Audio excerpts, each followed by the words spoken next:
when it comes to stepping up and doing that big talk of the year, everyone will tell you, practice, practice, practice, because practice makes perfect.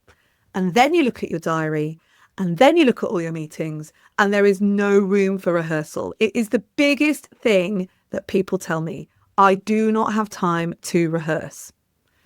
That's because no one has taught you how to rehearse. No one has taught you the strategy around rehearsing for your talks. And that is what I'm going to do for you today. First of all, let's look at the benefits of rehearsal. I'm going to give you 3. There are tons. I'm sure you know that there are.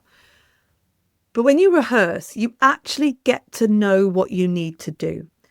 When I used to run radio competitions across whole entire radio networks, it was only the moment that we took the script into the room, ran through the competition moment and did it as a rehearsal that we would learn, okay, this is how this competition is going to sound amazing. So it gives you the opportunity so that you know what you need to do. Otherwise, you either go into too much detail or you don't tell people enough and you go off on tangents. So rehearsal will help you know what you need to do. That's number 1. That's the benefit. Number 2 benefit, it does make you less nervous. Essentially, when you rehearse and repeat, which is all rehearsal is, it's the repetition of what it is that you're trying to say, it reduces the amygdala's threat response. So the bit of your brain that feeds you those hormones that your body then reacts to is less triggered, because if you go through the process a few times, then the amygdala's threat response will reduce because your brain goes, oh, I know what I'm doing. I'm safe here.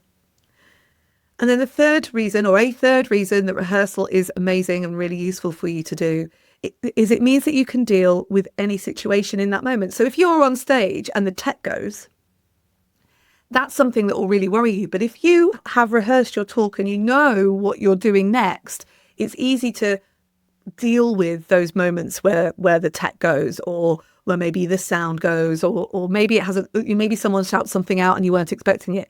When you know the direction of travel that you're going in, it's easier for you to navigate. So the thing is that rehearsal, especially if you're doing like a 20-minute talk, the reality is you're going to have to read through that talk a few times, right? But there are some shortcuts in rehearsal that can really help you. So first and foremost, rehearse at the start of the process.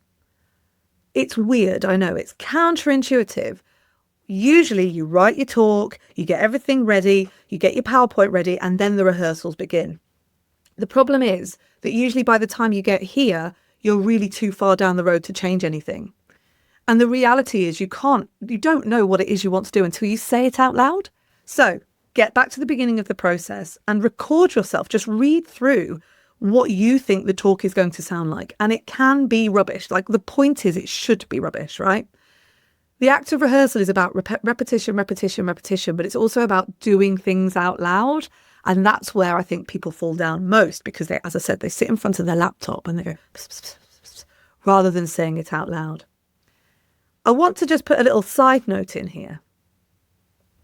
You can rehearse for that meeting in the car on the way in. If you've got something important that you want to talk about this morning as you go into work, or whenever it is that you're going to work, and you're thinking, right, I've got to do that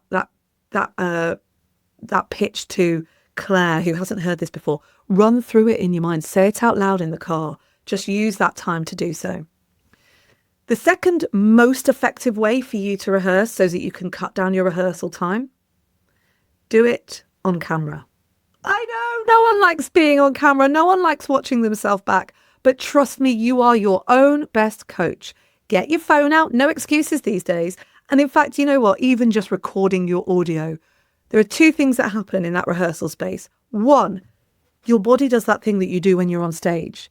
So often when you rehearse, you're in a comfortable space and you're like, right, I'm rehearsing. And then you get on stage and you go, how do I deal with all of these threat responses that are coming in?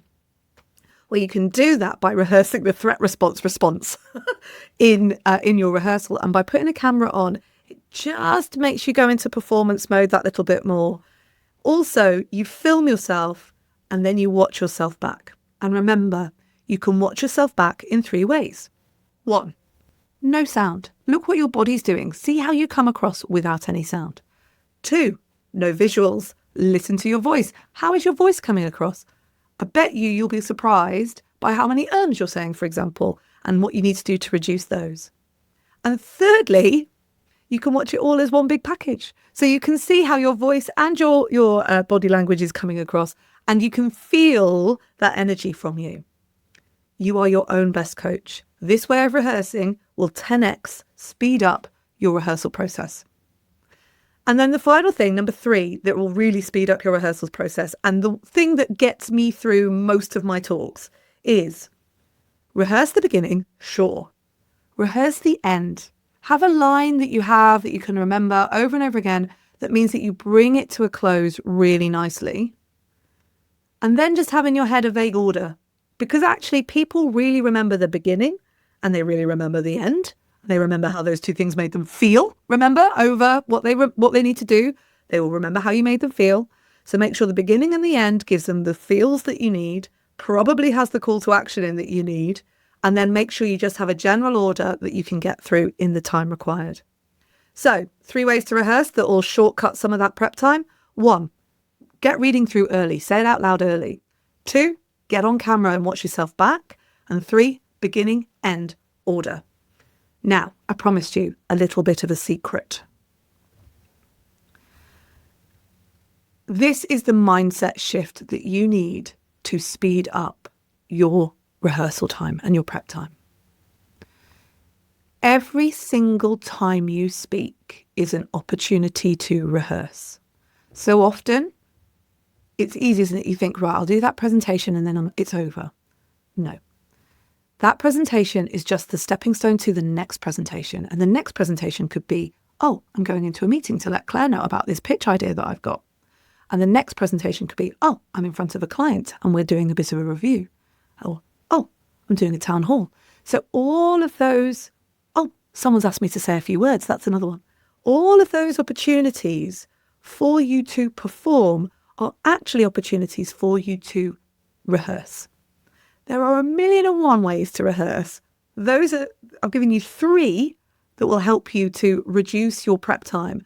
But that one secret sauce, that absolute secret sauce, which is remember that you can rehearse and review. That's the best thing you can do. Rehearse and review.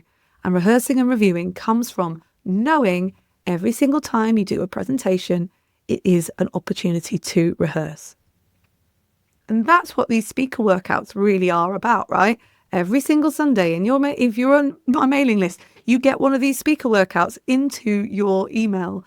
And the speaker workouts are all about going, okay, well, if I'm using every single opportunity that I have to rehearse, then maybe the best way for me to get better at speaking is to put those moments, put those things I need to rehearse and practice into those moments.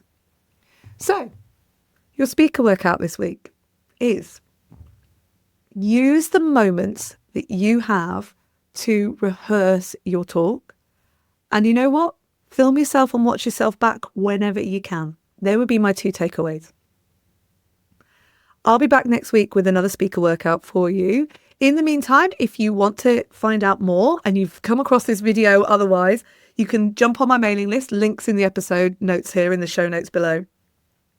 Or just please press subscribe, follow, whatever it is that you need to do to make sure that you're constantly getting this access to this content. My mission is to help you create workplaces that people want to be in.